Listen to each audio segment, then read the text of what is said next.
Dios le bendiga, hermanos. Amén.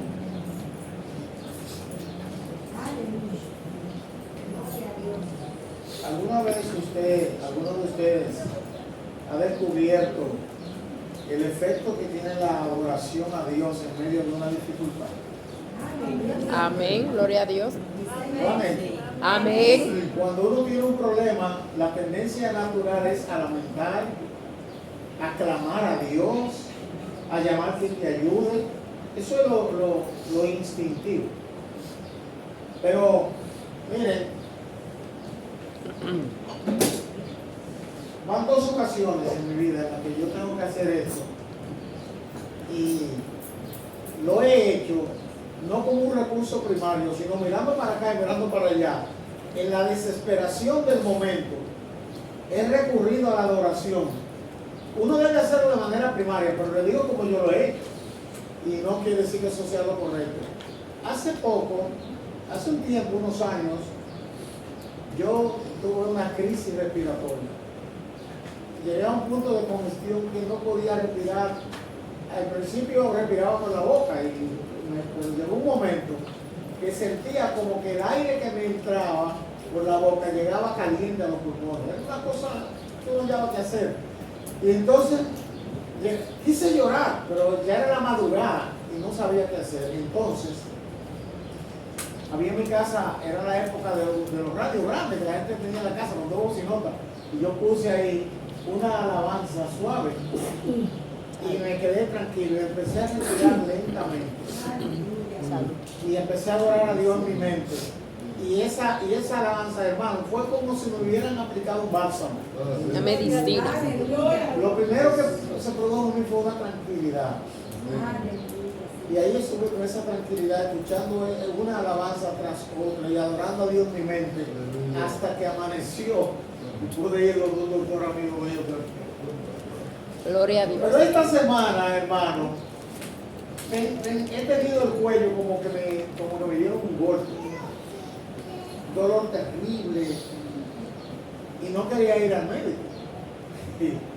Porque, como que, me perdonan la doctora que están aquí, pero es que cuando yo veo una jeringuilla, miren, me salen, Avi, dos gruesas gotas de lágrimas solas. Y cuando voy al médico, por cuando ya digo, bueno, pero no voy a dejar morir, voy y me pongo de que violento, sí, puya ahí. Pero tengo que ver por dónde va a puyar para que no haya sorpresa. Es terrible, man. Es una cosa terrible, ahora por mí, porque yo soy diabético y tengo que estarme llevando el control y eso, y cada vez que me tienen que puyar, mira, Nancy, eso no es fácil. Pero esta semana, en ese estado, con este dolor, no podía voltear. Para mirar a los lados tenía que voltear el cuerpo entero. No podía bajar la cabeza. Apenas la levantaba un poquito. Y entonces, me tomé unos analgésicos, pero nada, no sentía mejoría. A las 3 de la mañana puse, un poco antes de las 3, puse una alabanza, ahí, unas canciones de Oscar Medina. Puse ahí, suavecita, y me senté ahí, hermano, mire, fue una maravilla. Volví a experimentar ese bálsamo, de cómo se calma la tensión y esa angustia, esa desesperación. Yo no pienso en la muerte, yo no le tengo miedo a la muerte. Yo no tengo miedo a eso. Yo la vi de cerca muchos años antes de ser cristiano, yo no tengo miedo a eso. Yo lo que no la salgo a buscar, que venga cuando quiera, pero no le tengo miedo. Pero el sentir el dolor y el malestar, eso atormenta.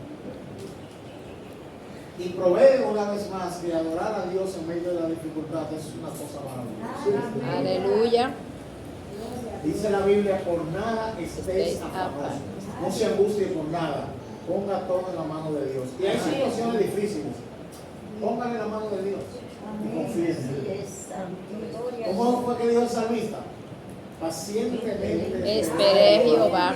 y Y se inclinó a mí y oyó mi clamor. Bendito Dios sea le el dio Señor. por eso, ¿verdad? Lo sacó del lodo cenagoso, puso sus pies sobre roca firme. Dios llega siempre a ti. Amén. Hoy, porque ahora el dolor se me va a enterar. Yo quiero hablar brevemente sobre el tema del arrepentimiento y lo voy a hacer breve. por mí. Gilbert. Vamos a leer el Evangelio según San Lucas, capítulo 5, Ve acá, ve acá. el versículo 32. Evangelio según San Lucas, capítulo 5, versículo 32.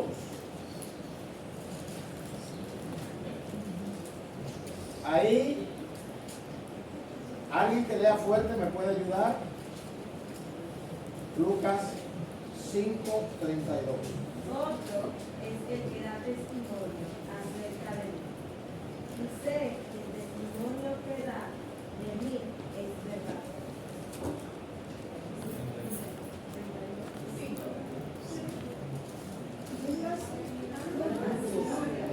El versículo 32. No he venido a llamar sino a pecadores al arrepentimiento. Ese sí. Gloria a Dios. No he venido a llamar a justos, sino a pecadores al arrepentimiento. Aleluya. Gloria a Dios. Esa declaración es de Jesucristo en persona.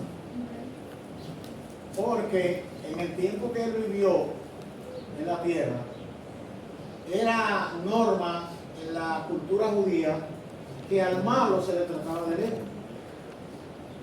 ¿Recuerdan ese episodio cuando un hombre llamado Zaqueo, queriendo ver a Jesús, corrió y se subió a un árbol de esos que crecen como esa mata de coco que caminan cerca del suelo y después se elevan? A eso le llamaban sicómoro.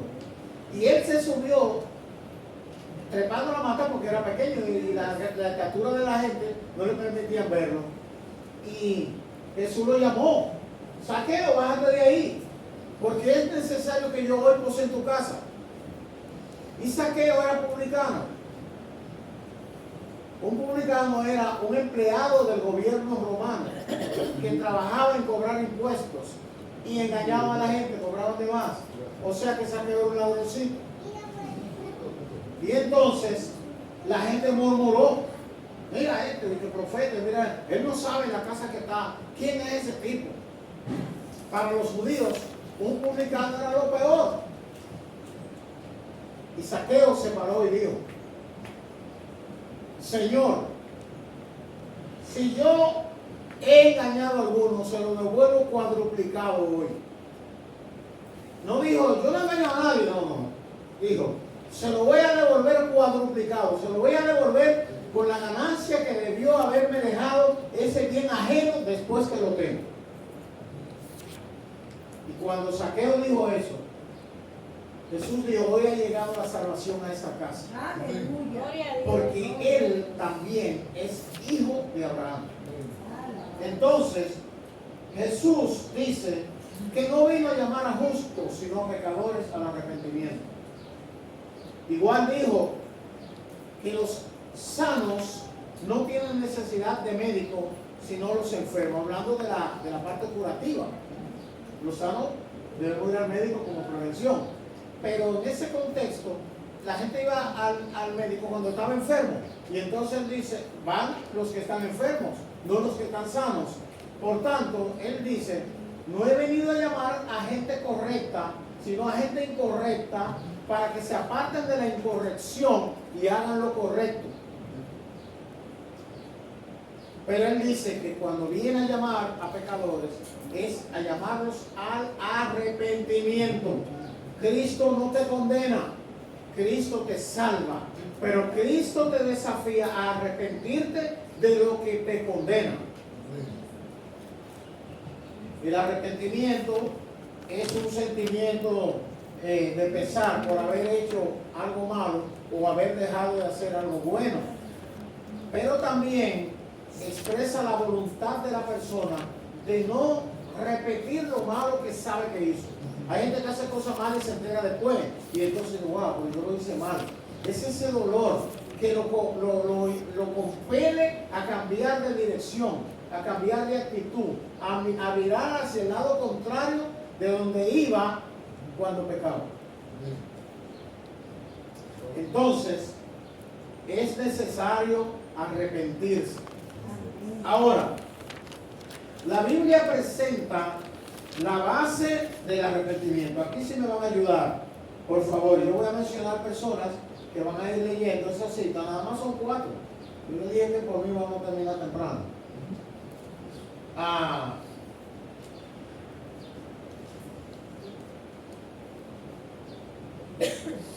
No, dile no.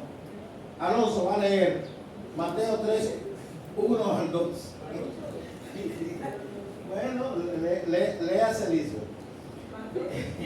Mateo 3, 1 al 2. Reinita. Mateo 4, 12 al 17. Mateo 4, 12 al 17. De este lado, de mi lado derecho, hermana Irene, ¿tiene su Biblia ahí?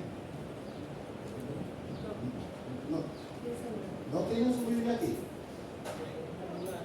Usted sabe lo que yo le hago a mis alumnos en los institutos bíblicos cuando yo van la Biblia. Vamos a ver.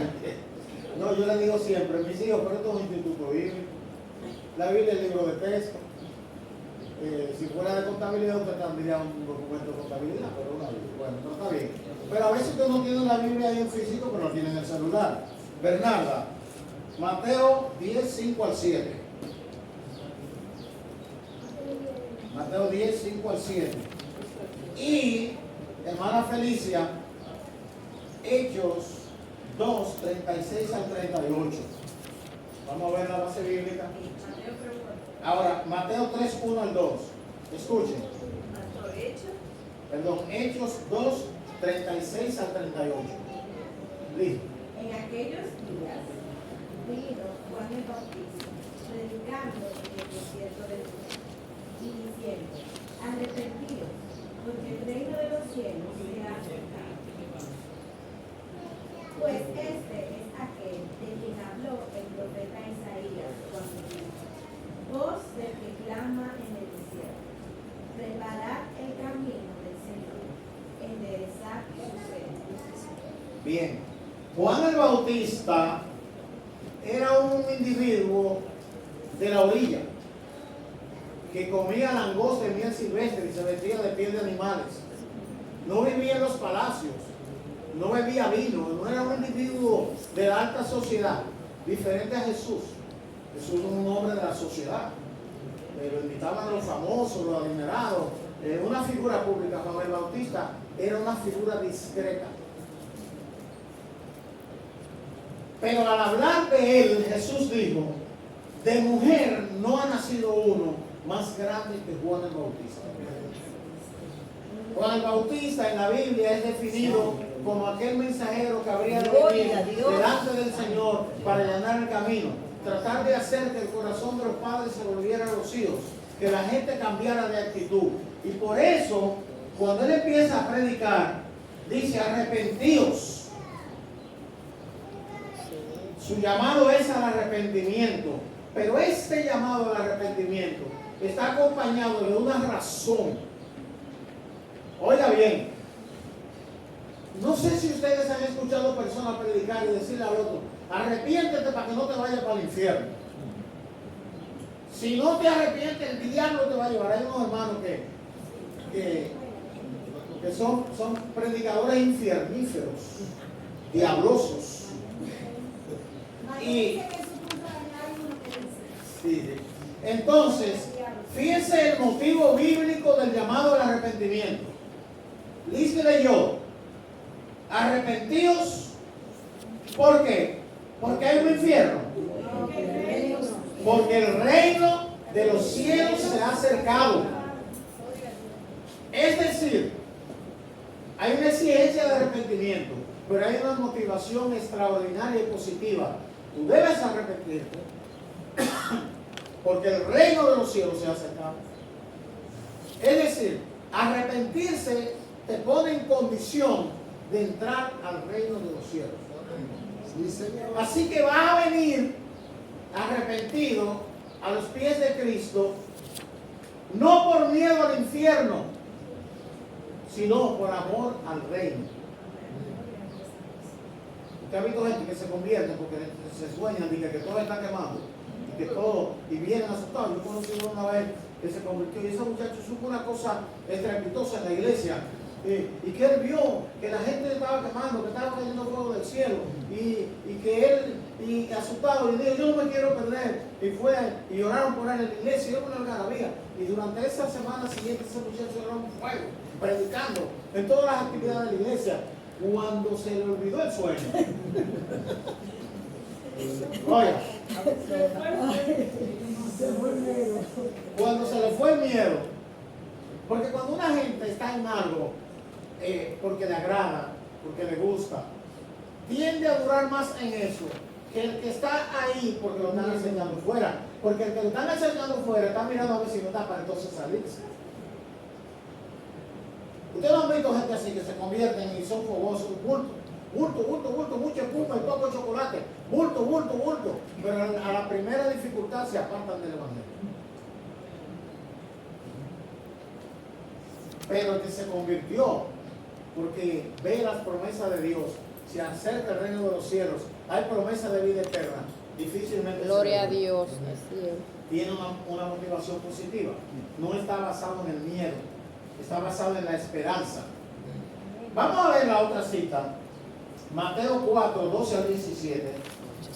Amén. Dice: Cuando Jesús oyó que Juan estaba preso, volvió a Galilea, y dejando Nazaret, vino y habitó en Capernaum, ciudad marítima, en la región de Zabulón y de Neftalí, para que se cumpliese lo dicho por el profeta Isaías cuando dijo: Tierra de Zabulón y tierra de Neftalí, camino del mar, al otro lado del Jordán, Galilea de los gentiles.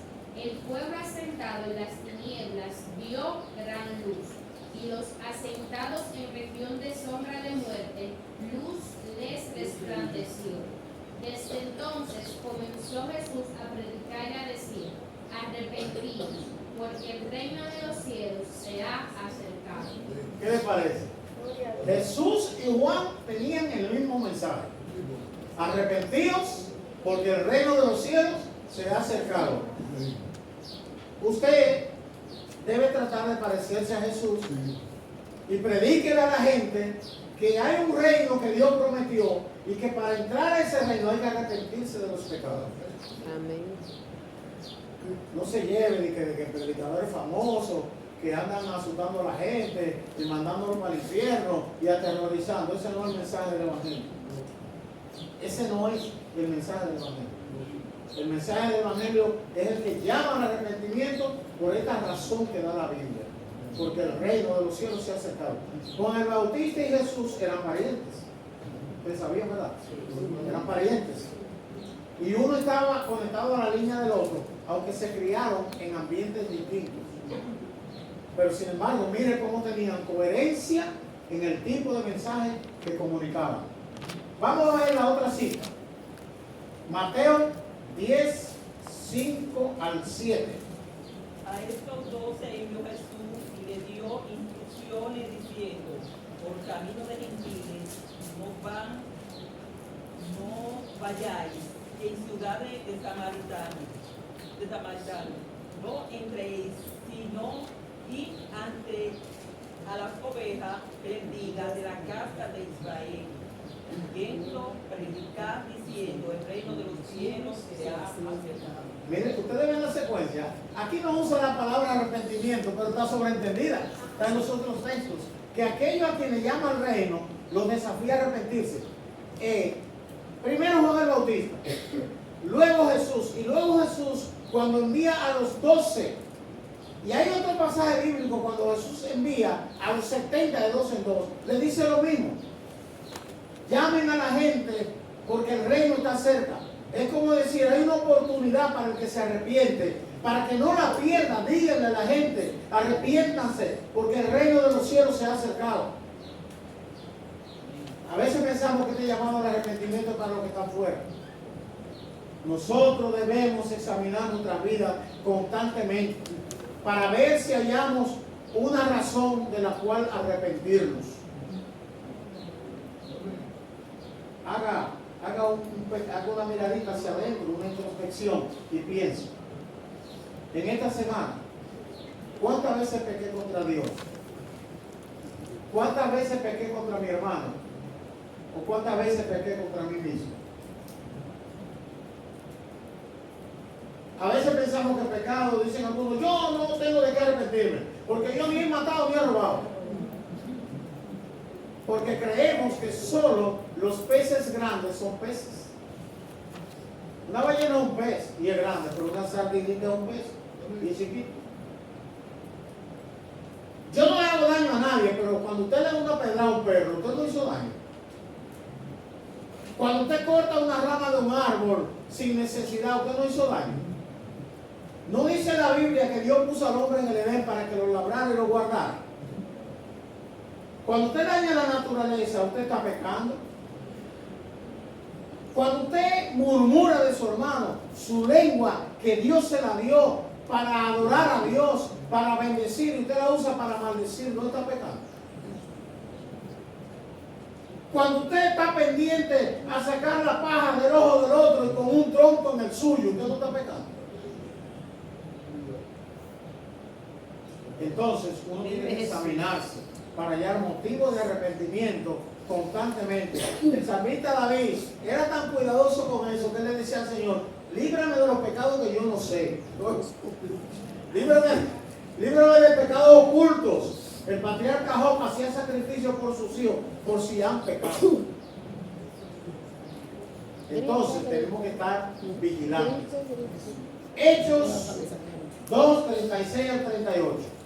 Hechos 2, 36 al 38. ¿Quién tiene esa? Sepa pues ciertamente de toda la casa de Israel que a este Jesús a quien vosotros crucificasteis, Dios le ha hecho Señor y Cristo. Al oír esto se convirtieron de corazón y dijeron a Pedro y a los otros apóstoles, varones hermanos, ¿qué haremos?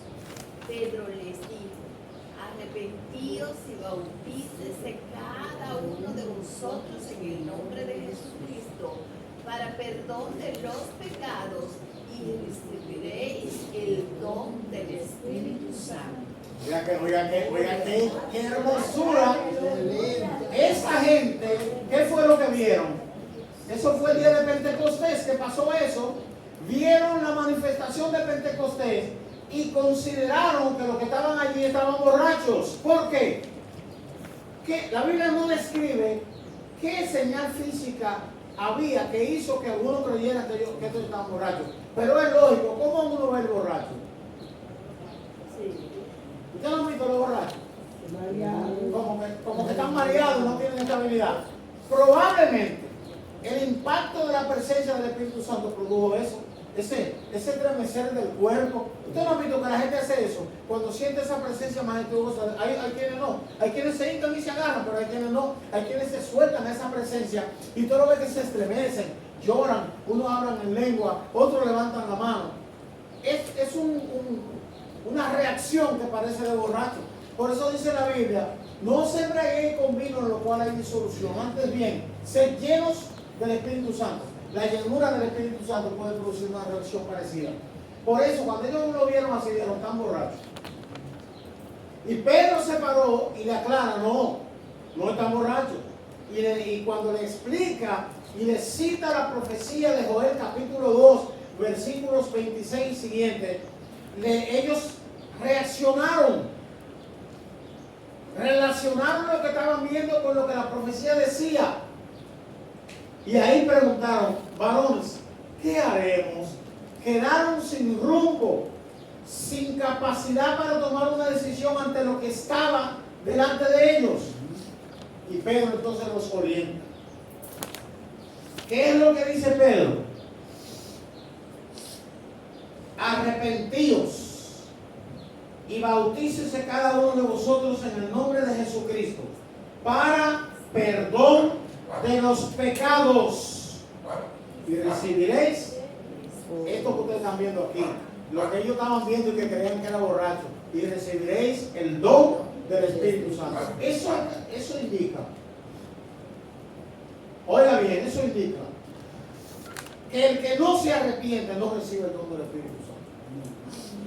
Arrepentíos y recibiréis el don del Espíritu Santo. Por eso, cuando usted ve a una gente que anda una vida mal y usted lo oye de que brincando los bancos, y eso es bulto. Eso es bulto, eso es allante. Estará lleno de otra cosa. Cuando el Espíritu Santo se manifiesta en la vida de una persona, es porque esa es una casa del Espíritu. Su cuerpo es templo del Espíritu, y el templo del Espíritu no puede estar sucio. Ahora,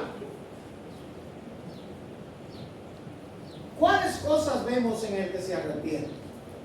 Número uno, la persona que se arrepiente reconoce su pecado, no lo justifica. Cuando usted le va a pedir perdón a otro, no le diga, yo quiero que tú me perdones, pero tú sabes que tú tuviste la culpa, no haga eso. Pida perdón y ya. Y si fue usted el que faltó, simplemente diga, perdóname, que lo hice mal. Y si usted no faltó, pero lo que quiere es armonía, y va a pedir perdón para construir armonía, simplemente pida perdón para construir armonía y déjalo caer. Pero en esencia, el que se arrepiente por su propia falta, reconoce que pecó. Segundo, siente pesar por sus pecados cometidos. Le duele haberlo cometido. Tercero, abandona los pecados que había cometido. Sale de ese camino. Cambia de rumbo. Cuarto, confiesa sus pecados. Usted tiene que confesar su pecado ante Dios. Si usted quiere, usted me lo dice a mí. Pero si yo soy una cajita de resonancia, usted sabe, ¿verdad? Usted sube. Hay pecados que usted me lo puede decir a mí sin miedo. Pero hay pecados que yo tendría miedo de decírselo al otro. Ahora, a quien hay que confesarle los pecados es a Dios. Y a Dios usted le puede decir el pecado más grande de sus pecados y confiar que no se lo va a decir a nadie. Te va a perdonar, te va a dar aliento y no te va a juzgar. Obviamente que hay personas confiables a quien uno le comunica algo y te dan apoyo, pero fíjese bien que cuando usted comunica su secreto, usted queda en la mano de aquel a quien se lo comunica. Quinto, el que se arrepiente restituye el daño causado por su pecado. Hay formas de pecados que son una afrenta al otro, y hay gente que se arrepiente y van a resarcir el mal que habían hecho. Como dijo Saqueo, lo devuelvo cuadruplicado. Por ejemplo, si usted cogió dinero prestado y usted consiguió para pagarlo y se había tardado, vaya y restituya su deuda. Sexto, la persona con un corazón arrepentido perdona a los que le ofenden. Y por último, se empeña en andar conforme a los mandamientos de Dios. Oiga bien, la idea del arrepentimiento es la idea de la salvación. Para perdón de pecados es el arrepentimiento, pero con la meta de entrar al reino de los cielos. Dios ha prometido ese reino a los que creen en su Hijo. Y los que creen en su Hijo son aquellos que se arrepienten de sus pecados, que no confían en sus propias obras, sino en la obra de Cristo en la cruz del Calvario. Dios le bendiga. Amén.